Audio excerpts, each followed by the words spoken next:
আসলেকে কোনো রক্ষা নাই, তাকে শাস্তি দেওয়া হবে, তার কল্লা দ্বিখণ্ডিত করা হবে।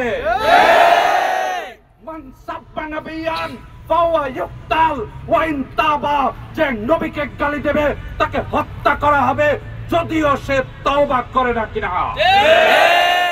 এই জন্য আমি বাংলাদেশের সরকারকে বলবো, অতি দ্রুত ইন্ডিয়ার সরকারকে যেন বলে যারা রাসূলের শানে গুস্তাখি করেছিল তাদেরকে যেন অতি দ্রুত বিচারের আওতায় নেয় এবং তাদের জন্য ফাঁসি কার্যকর করে, অন্যথায় বাংলাদেশের মুসলমান বসে থাকবে না, সারা বিশ্বের মুসলমান এমনকি ইন্ডিয়ার মুসলমান বসে থাকবে না যতক্ষণ পর্যন্ত এই কুলাঙ্গারদের বিচার কার্যকর না হচ্ছে।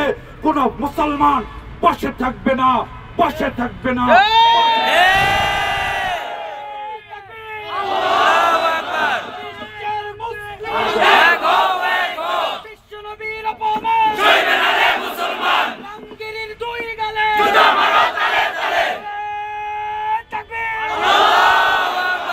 সম্মানিত উপস্থিতি, আমাদের কার্যক্রম শেষ পর্যায়ে।